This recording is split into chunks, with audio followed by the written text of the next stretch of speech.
भी एक्सपर्ट से मैं ये भी चेक कर रहा था कि कल मेटल में बड़ी तेजी हुई, लेकिन आज मेटल वाले शेयर मिसिंग दिख रहे हैं। हालांकि चाइना से भी कुछ रेट कट को लेकर अच्छी खबरें आने वाली हैं, उस पर भी बाजार की नज़र है। और कल हमने देखा कि चाहे वो हिंडाल्को हो, वेदांता हो, एनएमडीसी हो, सारे के सारे शेयर चल रहे थे। कहीं कोई शेयर नीरव जी आपके नज़र में कल, हालांकि कंसेंसस बिल्ड हो रहा था, कल हम क्लोजिंग शो में जब बातचीत कर रहे थे तो जेएसडब्ल्यू स्टील पर 3 एक्सपर्ट्स की रिकमेंडेशन थी कि इसको खरीद के चलना चाहिए बीटीएसटी करने के लिए। आपकी नजर कहां पर है मेटल बास्केट में?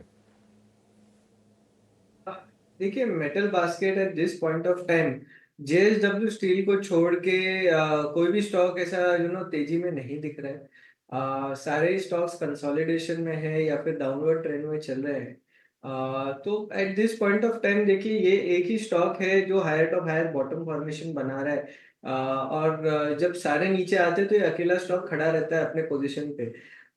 तो यही एक स्टॉक है जो आप बाय कर सकते हैं मेरे हिसाब से भी। बहुत बढ़िया एक सपोर्ट लिया स्टॉक ने 915 का और वहां से ऊपर आया है।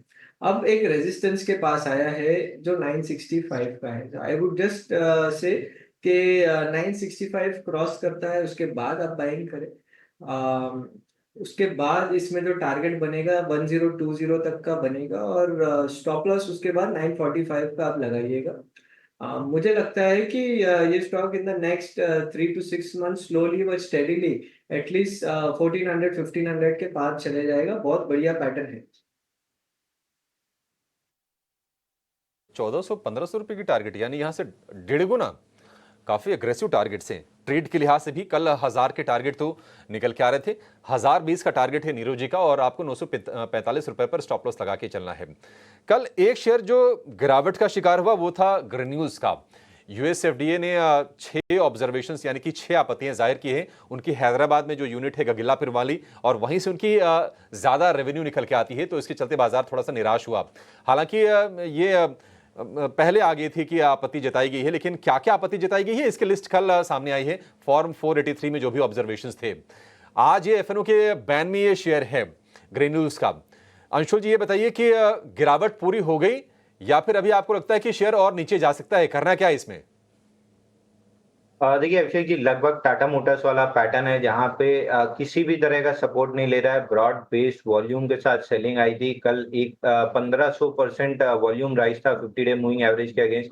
मेजर सपोर्ट 527 पे है, ये आराम से टेस्ट हो जाएगा।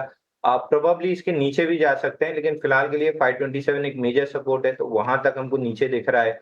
बाइंग की कोई सलाह नहीं है, किसी तरह की बॉटम फिशिंग नहीं करनी चाहिए, क्योंकि जब खराब न्यूज आती है इन फार्मा काउंटर्स में तो स्टॉक्स में एकदम बॉटम पकड़ना बहुत मुश्किल हो जाता है।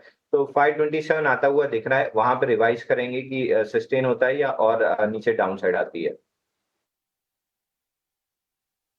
527 रुपए, यानी कि यहां से भी अभी आशंका है कि और 5% के आसपास ये शेयर गिर सकता है। बॉटम फिशिंग नहीं करनी है, ये नहीं कि अब 16-17% शेयर गिर गया है तो अब मौके आप इसमें खोजें, क्योंकि स्ट्रक्चर नेगेटिव है और न्यूज भी नेगेटिव है। क्योंकि जिस प्लांट पर सवाल उठाए गए हैं वो इनका कह सकते हैं कैश काउ है, वहीं से इनकी ग्रोथ ड्राइव होती है। तो ग्रेन्यूल्स को लेकर ये व्यू अंशुल जी का वेट इन वॉच की सलाह है, बॉटम फिशिंग नहीं करनी है।